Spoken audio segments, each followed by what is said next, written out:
오늘 말씀인 누가복음 15장 11절에서 24절에 있는 말씀은 일반적으로 돌아온 탕자의 비유, 돌아온 탕자의 이야기로 이야기를 합니다. 기독교인은 물론이고 기독교에 아닌 사람들도 아마 이 이야기는 한 번쯤 들어볼 수 있겠습니다. 그리고 신앙생활을 오래 했다면 아마 귀에 못이 박힐 정도로 20, 30번 아니면 100번까지도 들어본 분이 계실 줄 압니다. 특별히 교회에서 부활절이나 성찬절 등 여러 가지 행사할 때 연극하면은 빠지지 않는 단골 메뉴가 바로 오늘 이 돌아온 탕자의 이야기입니다. 두 아들과 아버지에 관한 이야기입니다. 결국에는 아버지의 사랑을 통해서 하나님의 사랑을 보여주고자 하는 이야기입니다. 오늘 이 본문의 등장인물은 아버지와 두 아들입니다. 먼저 둘째 아들의 이야기가 나오고 후반부에 이제 큰 아들, 첫째 아들의 이야기가 나오는데 오늘 우리가 함께 읽은 이 누가복음 15장 11절에서 24절에 있는 말씀은 둘째 아들과 아버지의 이야기입니다. 우리가 잘 아는 것처럼 이 둘째 아들이 아버지에게 자기에게 돌아올 그 유산을 미리 요구합니다. 그래서 그 아들은 그 아버지에게서 그의 유산을 받고는 먼 이웃 나라로 가서 그것을 마음껏 자기가 쓰고 싶은 대로 방탕하게 그것을 다 탕진하고 말았습니다. 그래서 결국 그 둘째 아들은 거지가 되었습니다. 그래서 어느 집에 일꾼으로 들어가서 돼지치는 그 일을 했는데 그 돼지에게 주는 그 쥐염 열매를 먹고 샀는데도 그것조차 먹지 못하는 그런 처지에 이르게 되었습니다. 그 아들은 스스로 자신의 신세가 너무나 처량하고 불쌍해서 자신을 돌아보면서 자신이 행한 그 모든 잘못들을 후회하고는 이제 다짐합니다. 그래, 우리 아버지 집에는 종들도 얼마나 많이 풍족히 먹고 잘 사는데 나는 이게 뭔가? 그래, 내가 이제 아버지께로 돌아가자. 내 잘못을 모두 뉘우치고 이제 집으로 돌아가서 아버지께 용서를 빌자라고 마음을 다짐하고 그가 집으로 돌아갑니다. 오늘 본문에 보면은 이런 상황을 이 둘째 아들은 스스로 돌이켜라고 이렇게 설명하고 있습니다. 그래서 이 아들은 자신을 종으로 받아주기를 원했습니다. 아버지의 용서를 구했습니다. 아버지의 품으로 돌아간 것입니다. 그런데 그 아들을 맞이한 아버지는 오히려 그 아들을 더욱더 반갑게 맞으면서 그를 품어주시고 용서해 주시고 그의 모든 잘못들을 용납해 주시는 아버지를 보여주고 있고 더 나아가서 잔치를 베풀어서 많은 동네 사람들을 불러 모아서 함께 기뻐하는 그 모습을 보여주고 있습니다. 저는 늘 이야기를 읽을 때마다 이런 생각을 해봅니다. 이렇게 아버지에게 용서를 받은 그 둘째 아들은 그 이후의 삶은 과연 어땠을까? 용서하고 집에 돌아온 그 이후에는 과연 이 아들은 어떤 모습을 가지고 살아갔을까? 성경에는 기록되지 않았으니까 뭐 그 내용을 자세히는 모르겠지만 그래서 여러분들이 상상에 맡기겠습니다. 많은 그리스도인들은 이 본문을 읽을 때 둘째 아들의 모습을 보면서 자기 자신의 모습이라고 생각하는 그런 경향이 있습니다. 즉, 이 둘째 아들에게 자신의 모습을 투영시키는 거죠. 투사시키는 겁니다. 그래서 그 둘째 아들 중에서 내 자신의 모습을 돌아보고 생각하는 것인데 내 자신의 삶의 모습이 어떻게나 이 둘째 아들의 모습과 닮은지, 내가 지금 하고 있는 이 모습이 얼마나 이 둘째 아들과 그 모습이 닮은지라고 생각해 보는 겁니다. 혹시 여러분들 그런 생각 하십니까? 이 본문을 읽을 때마다 그래, 이 둘째 아들의 모습이 내 모습이야, 내 지난 과거의 모습이야 라고 생각하지 않았습니까? 왜 둘째 아들의 모습을 보면서 우리들은 이런 생각을 할까요?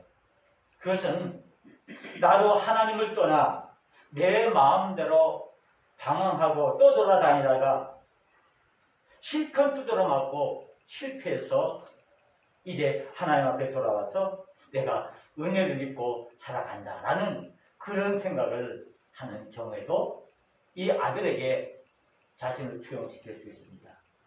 아니면 더 나아가서 지금 상황이 내가 지금 믿음의 생활하고 내가 신앙생활하고 있는 이 모습이 아버지께서 그 둘째 아들을 받아주시고 잔치를 베풀어 주신 것처럼 용서해주고 은혜를 베풀어 주신 그 모습이 내가 지금 하나님께서 나에게 베풀어 주신 그 은혜와 사랑이 너무나 감사하고 감격해서 이 모습이야말로 나의 모습이야, 이 둘째 아들의 모습이야말로 나의 모습이야 라고 생각하고 있는 겁니다.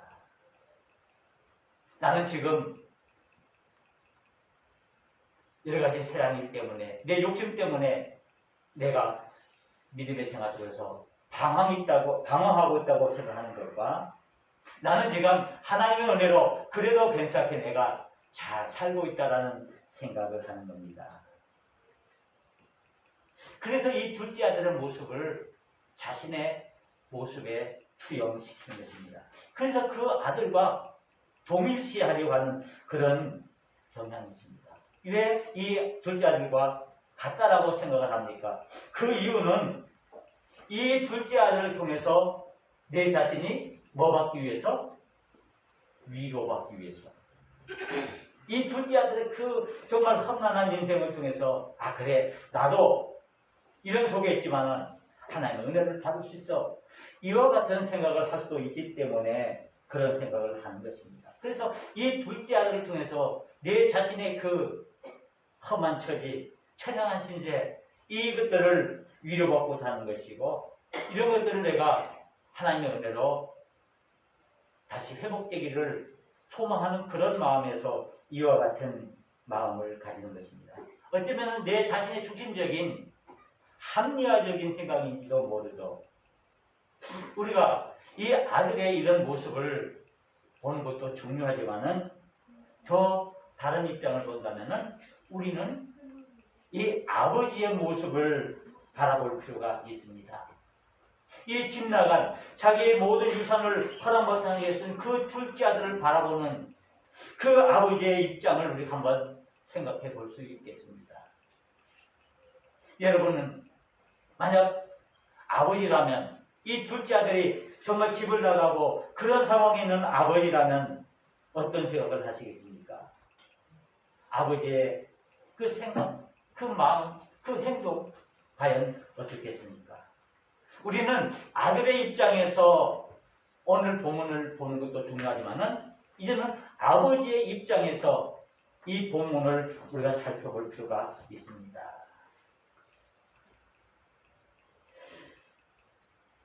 이 아버지의 마음 어떨까요?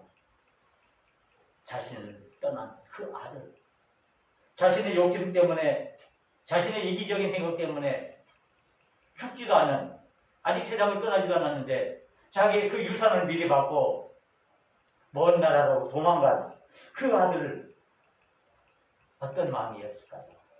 얼마나 배신감이 들었을까요? 그도 내가 기껏 지금 정말 이 아들을 위해서 내가 정성을 다해서 키웠는데 결국 돌아오는 것이 이 아들이 나를 배신하고 나의 유산을 가로채고 먼 나라로 가버린 거예요. 얼마나 많은 배신감을 느꼈을까요?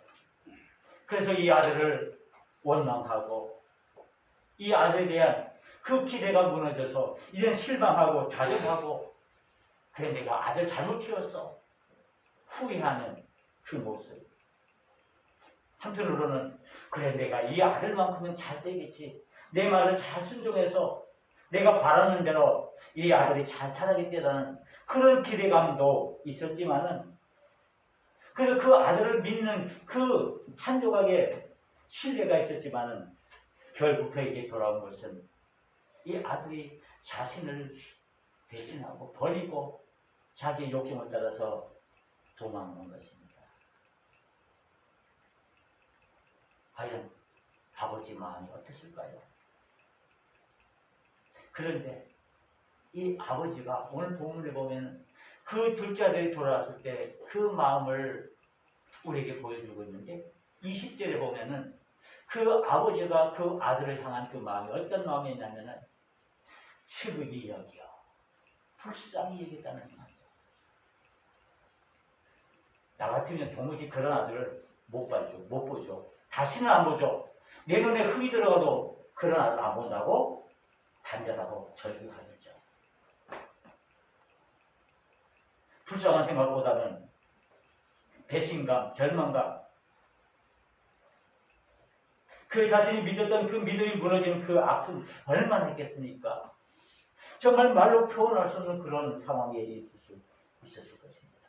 그런데 오늘 이 아버지는 그 아들을 향한 마음이 치근한 마음이었고, 그가 올 때 달려가 그를 부르켜 가는 그 아버지의 모습입니다. 우리가 다른 사람의 입장을 이해한다는 것 정말 어렵습니다. 우리가 말로는 쉽게 그래, 나 당신 이해해, 그래, 당신의 마음 내가 알아, 충분히 할 수 있죠. 부모님들은 자녀들에게 말하지, 그래, 너 지금 고생하는 거 내 알아. 자녀들 부모님에게 말하고, 내 우리 부모님 고생하는 거 정말 내가 잘 알아요. 잘 압니까? 여러분 자녀들 마음 얼마나 잘 헤아리고 잘 알고 있습니까? 자녀된 우리들 얼마나 우리의 부모님들의 그 마음을 잘 헤아리고 있습니까? 우리가 얼만큼 우리 교회에 있는 우리 성도님들 얼마나 내가 그들의 마음을 이해하고 그들과 함께 하려고 하겠습니까? 우리는 늘 말로는 그렇죠. 정말 내가 당신을 이해합니다. 정말 당신 어려운 마음에 있는 건 내가 잘 압니다. 그 아픔 내가 압니다. 함께 하겠습니다. 저도 그렇죠. 여러분들 향해서 우리 성도님들 어려운 일에 처하면 참 마음이 아파요. 어떻게 하면 될까? 어떻게 하면 도와줄까? 어떻게 하면 기도할 수 있을까? 그러지만 돌아서면 어떻습니까? 언제 그냥 듯이 너무 마음이 아프죠. 이와 같은 것이 너무 아프죠. 우리가 구체적으로 다른 사람의 마음을 이해하고 다른 사람의 그 상처를 내가 보듬고 그를 사랑한다는 그 의미가 구체적으로 무엇입니까? 그러지 못하는 이유는 왜 그렇습니까? 결국에는 내 자신의 입장에서만 모든 것을 바라보기 때문입니다. 그래서 우리가 흔히 쓰는 말이 있죠. 역지사지. 다른 사람의 입장을 내가 처해보아야 그 다른 사람의 그 어려움을 내가 이해한다는 말입니다. 즉 입장을 바꿔 생각하는 겁니다. 우리가 많이 그렇죠. 우리가 다툴 때 우리 자녀들 갖고 한번 내 입장 대봐. 내 처지가 한번 대봐. 그런데 그게 쉽지가 않죠. 우리가 다른 사람의 입장을 갖는다는 것, 다른 사람을 이해한다는 것, 다른 사람의 아픔을 내가 보듬는다는 것, 그 얼마나 어려운지 모릅니다. 왜냐하면 우리들은 우리 스스로가 얼마나 이기적이고 우리 스스로가 얼마나 자기 중심적인지 모릅니다. 어떻게 생각합니까? 모든 세상은 누구 중심으로 돌아갑니까? 누구 중심으로 돌아갑니까? 네? 하나님요? 진짜요? 진짜 그렇습니까? 세상은요, 나 중심으로 돌아갑니다. 모든 게, 이 사시사철, 봄, 가을, 겨울, 여름, 이것도, 모든 시간도 나 중심으로 돌아가. 그런 이기적인 마음을 가진 것이 우리 인간의 모습입니다. 그것이 나의 모습입니다. 그러면서 때로는 우리는, 아니야, 하나님 중심으로 돌고 있어라고 말하는 거죠. 너무나 마음이 아프죠. 부모는 자녀들에게 뭐라고 말합니까? 그래, 너 시집장 가면 가봐. 너 부모가 돼봐. 그래야 내 마음 알 거야. 그래야 내 마음을 이해하게 될 거야. 시어머니는 어떻습니까? 너는 그래, 너도 한번 시어머니가 한번 돼봐. 그래야 내 마음 알 거야. 직원들은 뭐라고 말합니까? 사장님이 우리에게 아픔이 있습니다. 사장님 말합니다. 그래, 너도 한번 사장 해봐. 그래야 내 마음 알 수 있어라고 말합니다. 우리는 상대방의 그 마음을 이해한다는 것 얼마나 어렵고 힘든지 모릅니다. 그렇다가 내가 모든 사람의 그 입장을 내가 처해두고 그 사람을 이해할 수도 없는 게 사실이죠. 그게 우리 한계이기 때문에요. 그래서 이 심리학에 보면은 그 상담도 그 하나가 역할놀이라는 게 있습니다. 다른 사람을 이해하고 공감하기 위해서는 내가 스스로 다른 사람의 입장에 한번 채워놓습니다. 자녀들이 부모의 입장을 이해하기 위해서는 자녀들이 역할이 뭐로 변합니까? 부모로 바뀌는 거고, 또 부모들이 자녀들의 입장을 이해하기 위해서는 부모들이 자녀의 그 역할을 감당하는 거. 그렇다고 한번 저와 여러분들 한번 바꿔서 여러분 한번 목사님이 되고 내가 한번 여러분들 장로가 되고 집사가 되고 해서 하면 좋겠습니다. 그러면 어떻게 될까요? 더 우리가 쉽게 마음을 이해할 수 있을까요? 결국 우리가 다른 사람의 마음을 이해하고 다른 사람을 보증한다는 것 너무나 어렵고 힘듭니다. 그래서 오늘 이 누가복음 15장에는 이 탕자의 비유를 통해서 아들의 입장과 그리고 아버지의 입장을 우리가 보는 것입니다. 우리는 냉정하게 그 아들의 입장을 바라봐야 하고 냉정하게 아버지의 입장을 우리가 살펴볼 필요가 있습니다. 그래서 오늘 이 본문이 주는 그 말씀은 결국에는 아들의 초점을 맞추기보다는 아버지에게 초점을 맞춰야 한다는 것입니다. 그런데 우리가 많은 사람들은 이 본문을 읽을 때 아버지보다는 누구에게 더 많이 초점을 갖습니까? 이 둘째 아들. 그래, 둘째 아들 같은 모습이야.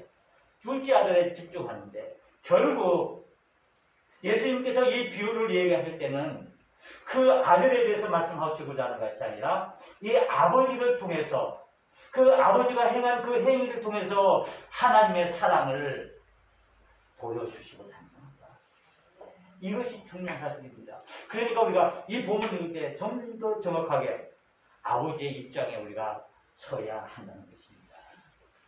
그 아버지의 가장 특징적인 모습이 뭡니까?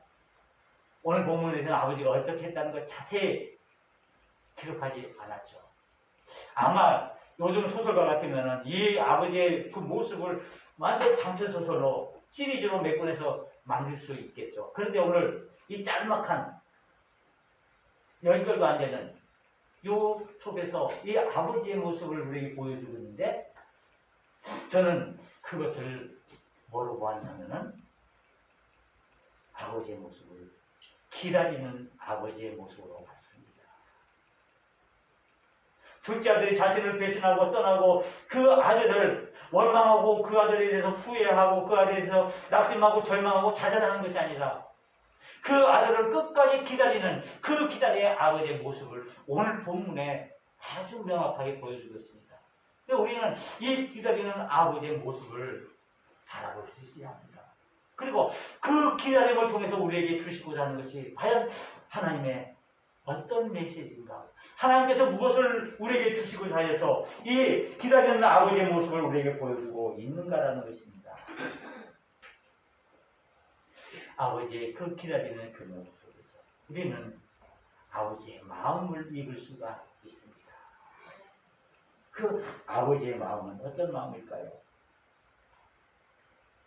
전형적으로 본다면 그 아버지의 마음은 기다리는 마음이야. 그 기다리는 마음은 결국에는 사랑으로 이어진다는 말씀입니다. 이 기다림을 통해서 그 아들을 용서하고 용납하는 것, 바로 이것이 그 아버지의 사랑의 모습입니다. 이 아버지를 모습을 통해서 하나님의 모습을 보여주신다면 하나님께서 저와 여러분들 향한 그 마음은 어떤 마음일까요? 지금 저와 여러분들을 바라보시는 그 하나님의 시선은 과연 어떤 시선으로 저와 여러분들을 바라보고 있을까요?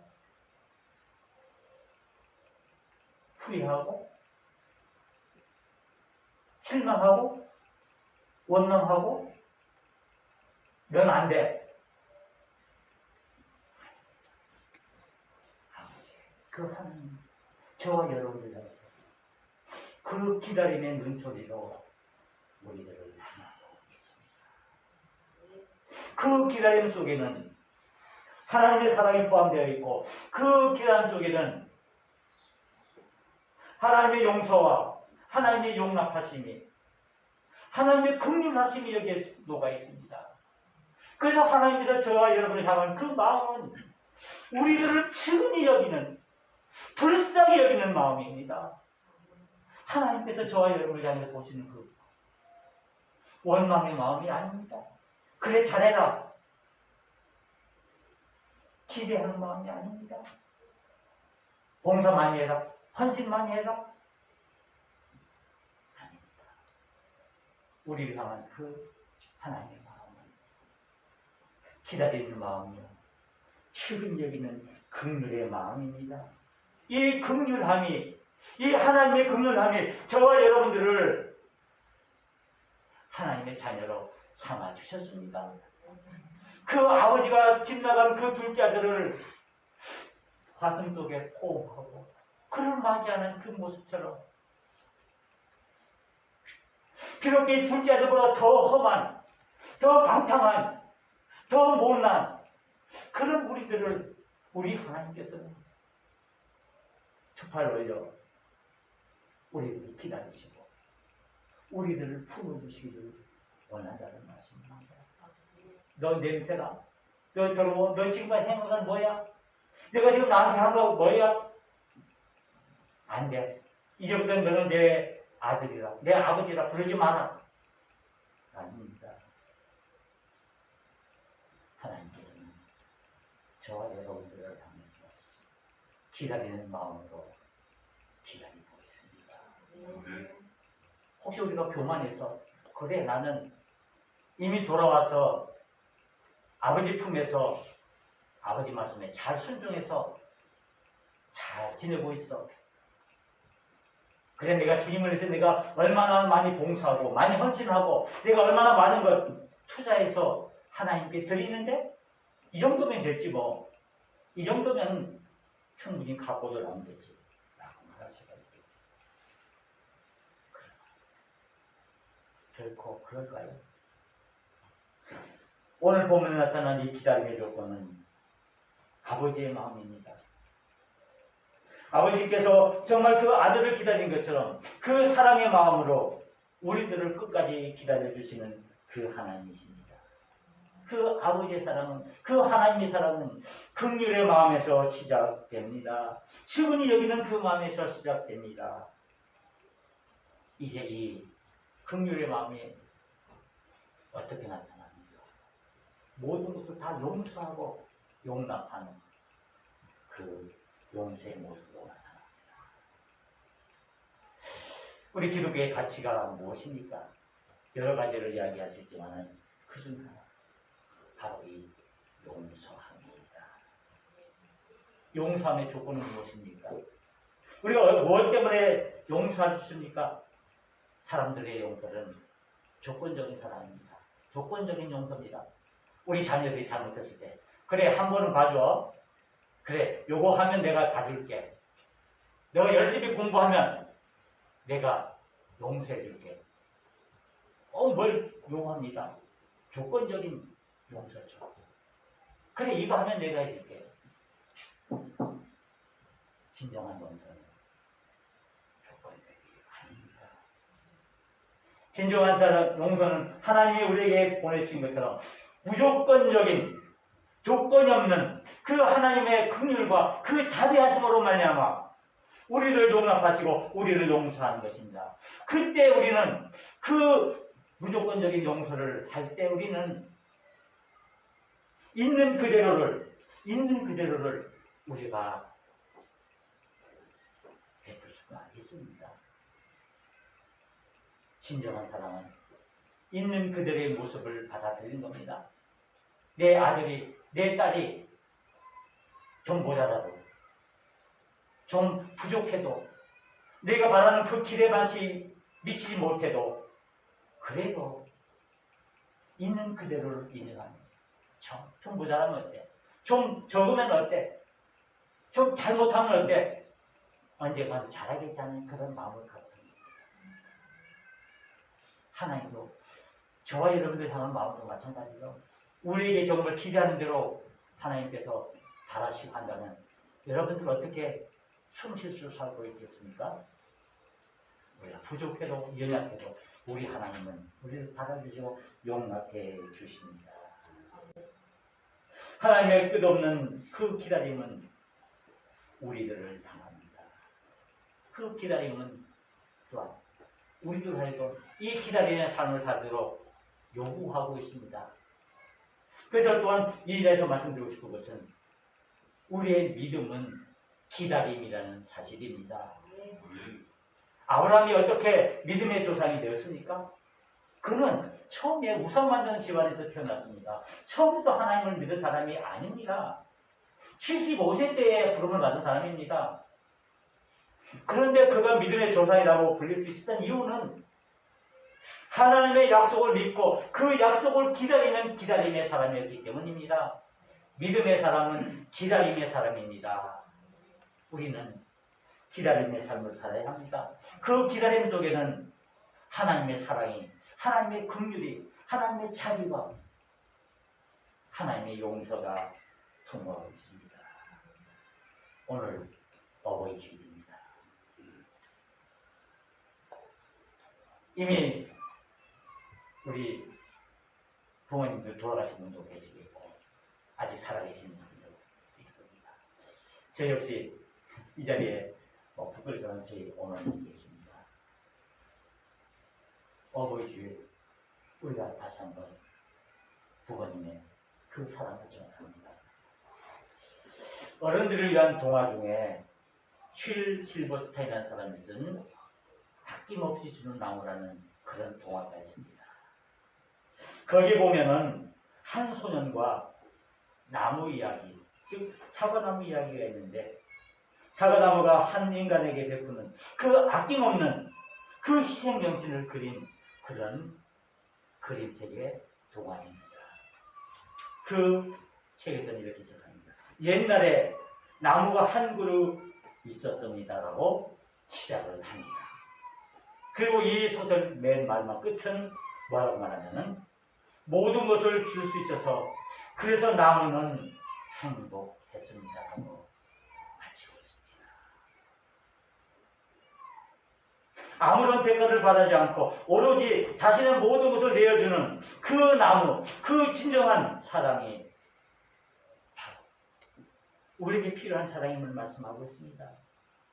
그 나무는 그 소년을 위해서 그 소년이 어른이 될 노인일 때까지 모든 것을 다 주었습니다. 그늘을 주었고 열매를 주었고 그 모든 몸 자체 모든 것을 다 주었습니다. 여기 진정한 사랑과 희생이 있습니다. 우리 어버이 예레미야가 이와 같습니다. 우리에게 아낌없이 모든 것을 주십니다. 오늘 우리는 기다리는 아버지의 모습을 바라봅니다. 먼 동부 밖에서 자신을 버리고 자신의 모든 것을 배반하고 떠난 정말 원망하고 꾸짖을 수밖에 없는 다시는 보기 싫은 그 아들을 하나님 눈으로 바라보시고 기다리는 그 아버지의 모습을 봅니다. 우리는 이 속에서 하나님께서 우리를 향한 그 하나님의 놀라운 은혜를 우리가 기억합니다. 하나님은 우리를 사랑하십니다. 그리고 우리들을 끝까지 기다리시고 참고 계십니다. 우리는 그 하나님의 그 기다리심을 우리가 기억합니다. 우리의 삶 속에서 주어진 모든 사랑과 관심들과 우리 자녀들과 우리 이웃들과 우리 성도들과 함께 나눌 수 있는 귀한 은혜를 생각합니다. 하나님께서 우리를 향한 그 충만한 마음을 저와 여러분의 마음에 충만하시기를 간절히 축원합니다. 기도하시겠습니다. 오늘 오신 하나님 아버지 감사합니다.